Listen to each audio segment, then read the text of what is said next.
नमस्ते मित्रों, कैसे हैं आप सभी। आशा करती हूँ आप सभी स्वस्थ प्रसन्न होंगे और खूब मन लगाकर पढ़ रहे होंगे। आपका मेरे चैनल साहित्य का सफर में हार्दिक स्वागत है।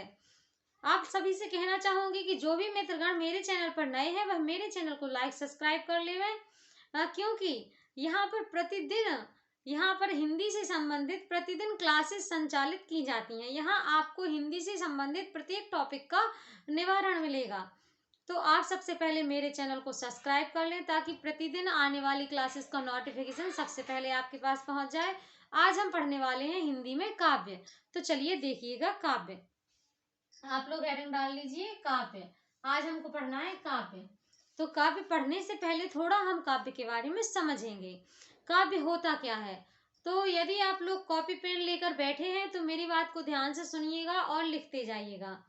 काव्य क्या होता है सबसे पहले देखेंगे। वह वाक्य रचना जिसको सुनने या पढ़ने से हमारे हृदय में आनंद की अनुभूति होती है, उसी को हम काव्य या कविता कहते हैं।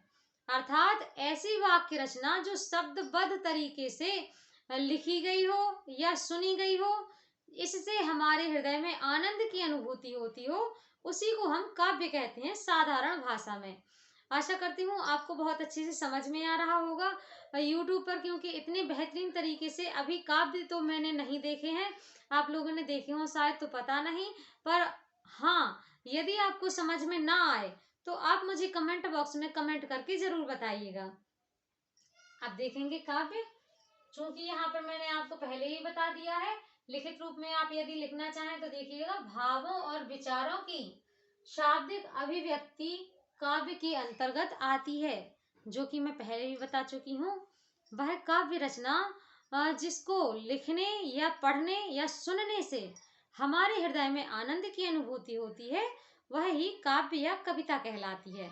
इसके संबंध में कुछ विद्वानों ने अपने अपने मत दिए हैं, परिभाषाएं दी हैं। आज हम उनको जानेंगे। तो काव्य के संबंध में कुछ परिभाषाएं आप लोग लिखते जाइएगा। हेडिंग डाल लीजिए काव्य की परिभाषा। सबसे पहले हमको देखना है हिंदी के जो आचार्य हैं। यदि आप हिंदी के आचार्यों से शुरुआत नहीं करना चाहते तो आप देख सकते हैं संस्कृत के आचार्यों से, क्योंकि संस्कृत के आचार्यों ने ही सबसे पहले हमारे सामने काव्य की परिभाषाएं रखी हैं। तो आज हम संस्कृत के आचार्यों से ही शुरू करेंगे। आज हम देखेंगे सबसे पहले आचार्य भामह के अनुसार। आचार्य भामह ने काव्य की परिभाषा किस प्रकार से दी है। इन्होंने कहा है शब्दार्थो सहितो काव्यम। लिख लीजिए आप लोग, शब्दार्थो सहितो काव्यम, अर्थात शब्दों के जो अर्थ सहित शब्दों का जो अर्थ ग्रहण किया जाता है और लिखितबद्ध रूप में होता है, उसी को हम काव्य कहते हैं। आप लोग बहुत अच्छे से समझ रहे होंगे। आगे देखेंगे, दूसरी परिभाषा देखते हैं आचार्य विश्वनाथ के अनुसार। मैंने यहाँ पर दूसरी इसलिए बताई है क्योंकि यहाँ पर पहले आचार्य हमने संस्कृत के देख लिए थे, अब हमको देखना है दूसरे आचार्य। आचार्य विश्वनाथ ने काव्य की परिभाषा कौन सी दी है हमको देखना है, क्योंकि काव्य के संबंध में आचार्य विश्वनाथ की परिभाषा तो सभी के जबान पे रटी रहती है। लेकिन आप लोगों ने एक बात गौर की होगी, मैंने कई किताबों में पढ़ा है तो ये परिभाषा हमें दो प्रकार से देखने को मिलती है। कहीं कहीं लिखा रहता है वाक्यम रसात्मक काव्यम, जो कि मैंने यहाँ पर लिख रखी है, और कहीं कहीं इसका जस्ट उल्टा लिखा रहता है, जैसे कि रसात्मकम वाक्यम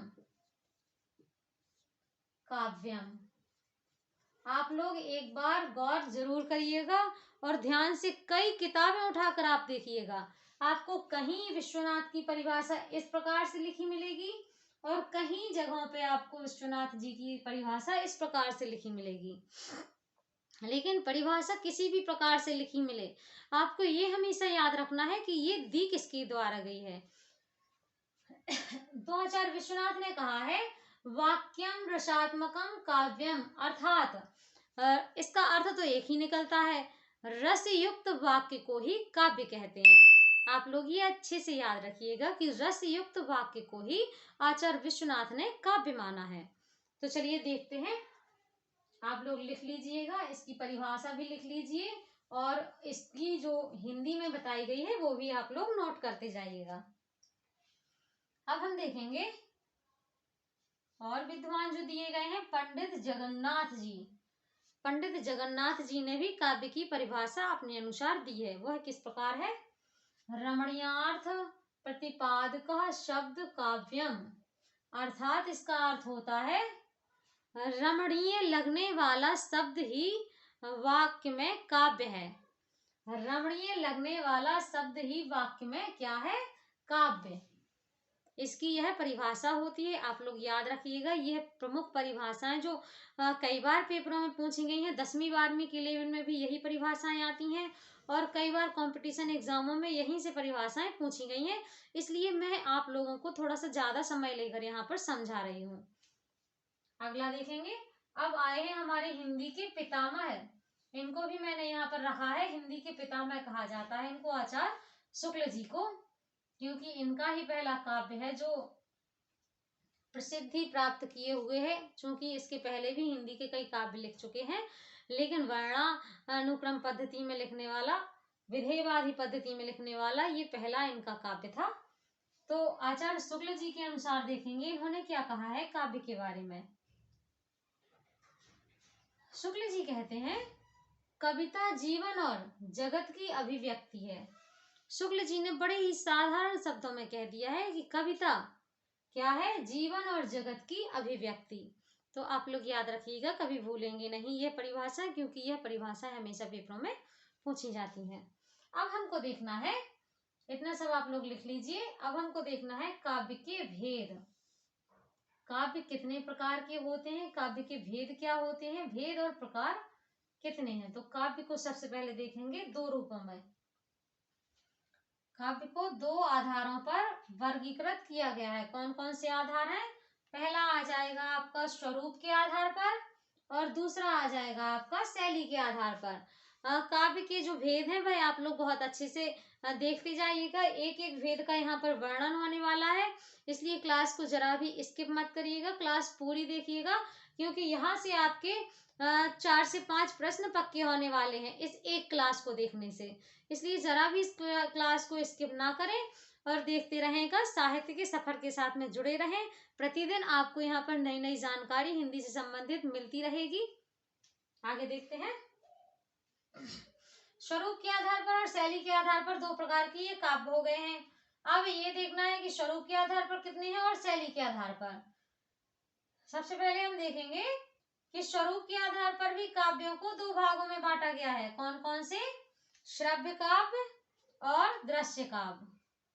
तो श्रव्य काव्य क्या है? तो श्रव्य काव्य वह काव्य है जिसको हम सुन सकते हैं और देख सकते हैं। जिसको हम देख सकते हैं और सुन सकते हैं वही हमारा श्रव्य काव्य होता है। ठीक है। दृश्य काव्य,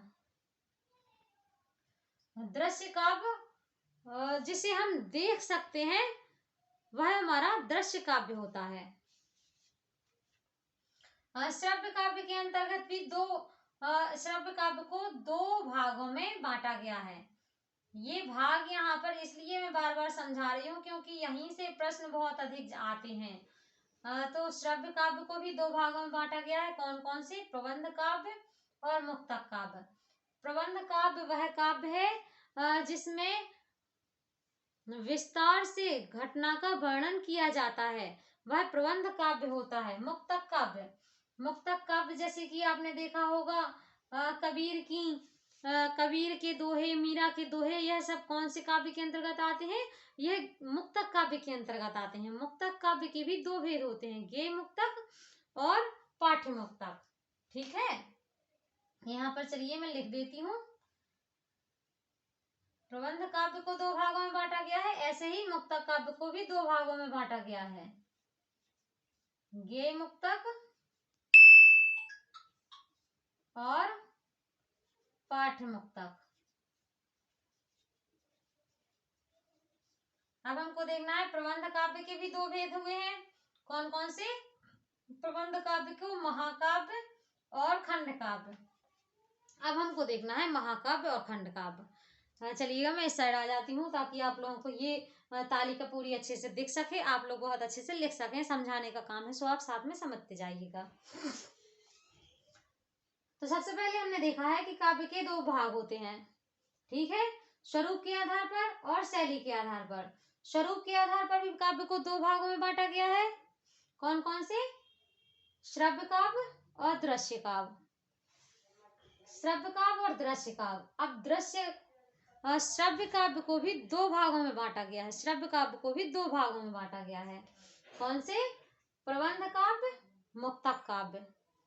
प्रबंध काव्य और मुक्तक काव्य। अब इसके आगे आना है तो प्रबंध काव्य को भी दो भागों में बांटा गया है। कौन कौन से?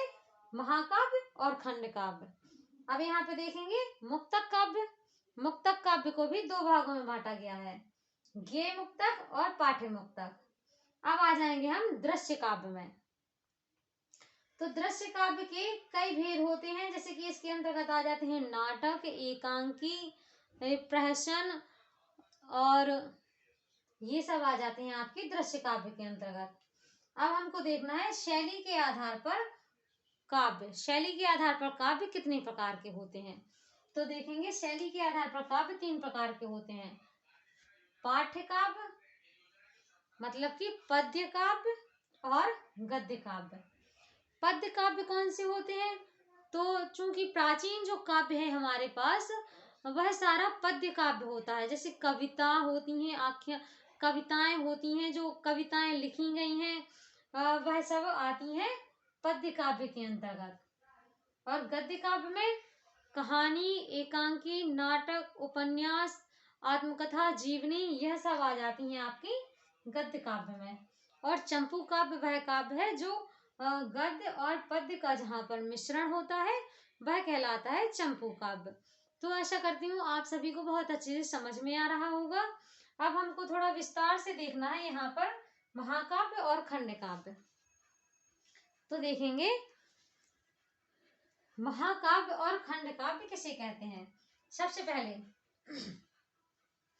महाकाव्य क्या होता है? तो महाकाव्य में किसी महान व्यक्ति के जीवन से लेकर संपूर्ण जीवन का जहाँ पर वर्णन किया जाता है, संपूर्ण जीवन का वर्णन किया जाता है। और महाकाव्य में एक कथा के अंतर्गत अन्य गौण कथाएं भी चलती रहती हैं।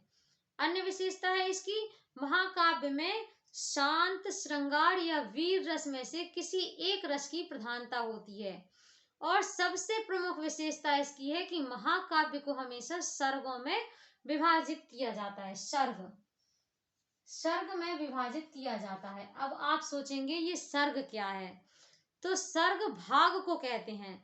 जैसे इसके और भी नाम है, सर्ग, समय या फिर भाग।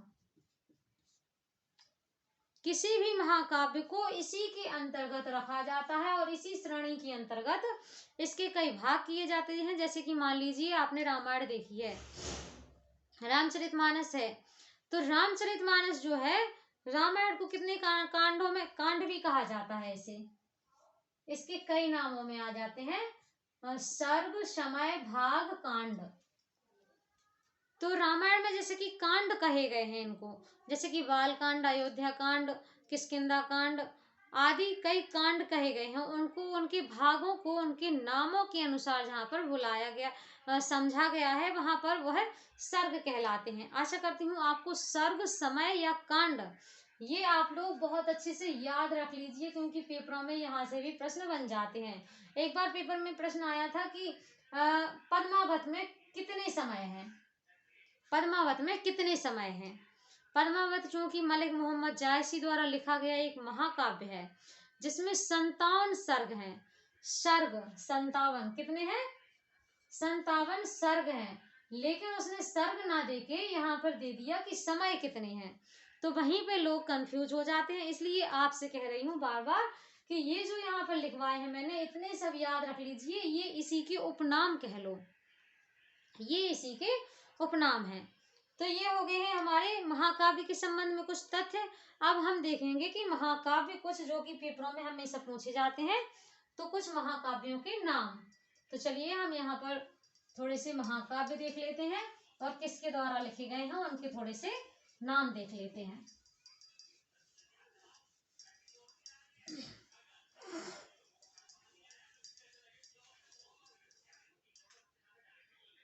देखिएगा, महाकाव्य, यहाँ से प्रश्न आते हैं इसलिए मैं आपको ये लिखवा रही हूँ।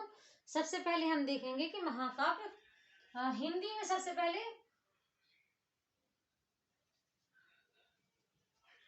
पृथ्वीराज रासो, यह महाकाव्य है। किसके द्वारा लिखा गया है? इसमें सर्ग कितने हैं? 69 सर्ग हैं। लिखा किसके द्वारा गया है? चंद्रवरदाई। ये हिंदी का प्रथम महाकाव्य भी कहा जाता है। हिंदी का प्रथम महाकाव्य कहा जाता है। इसमें 69 सर्ग हैं और चंद्रवरदाई जी के द्वारा यह लिखा गया है। अगला देखेंगे महाकाव्य जैसे कि और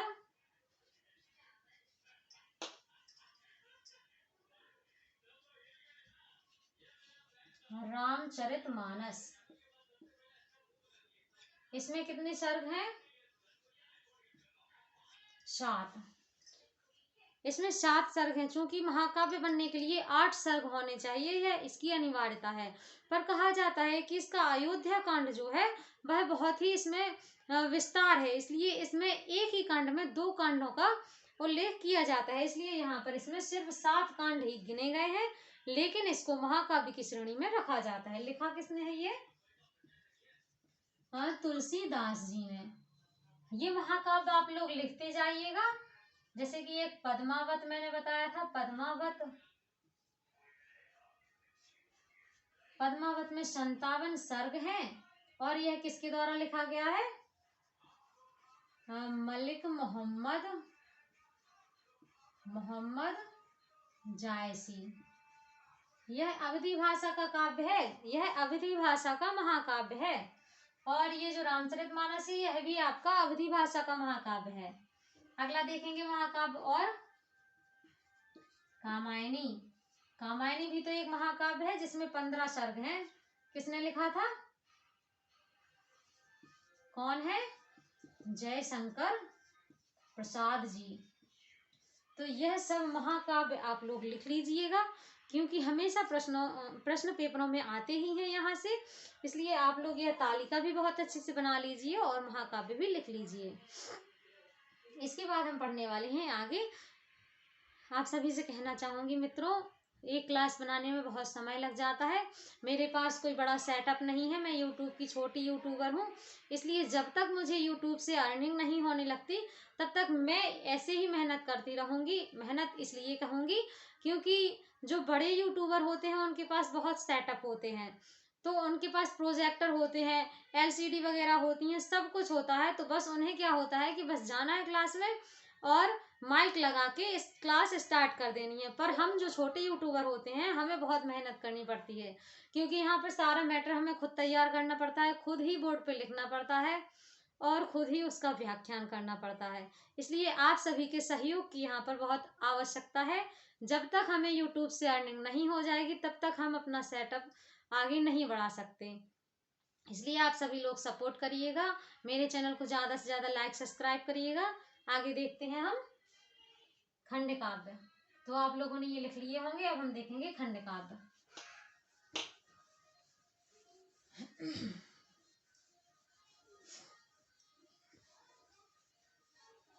खंड काव्य ऐसा काव्य होता है जहाँ पर किसी व्यक्ति के जीवन से संबंधित किसी विशेष घटना का वर्णन किया जाता है। इसमें किसी एक रस की प्रधानता होती है। खंड काव्य कभी सर्गों में विभक्त नहीं होता है। ठीक है, खंड काव्य जो होता है वह छंदों से मुक्त होता है या कभी कभार उसमें कुछ छंदों का प्रयोग किया जाता है। तो आइए देखेंगे हिंदी के प्रमुख खंड काव्य। अब आप लोग लिख लीजिए खंड काव्य। जैसे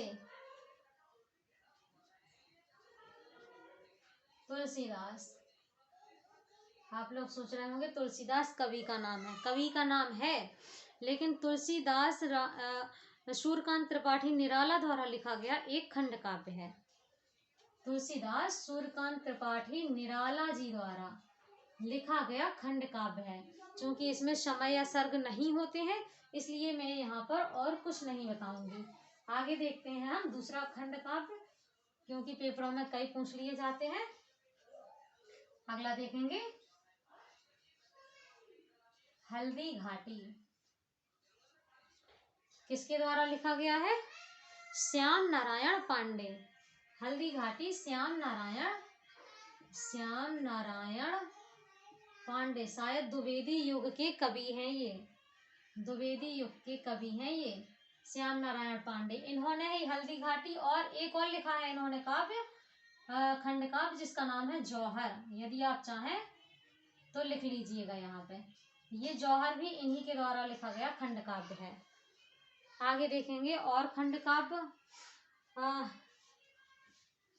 द्विवेदी युग में जो राम नरेश त्रिपाठी हुए हैं, इन्होंने इनकी जो रचनाएं हैं मिलन पथिक स्वप्न मानसी, ये तीनों ही खंड काव्य की श्रेणी में आती हैं। कौन कौन सी? मिलन पथिक स्वप्न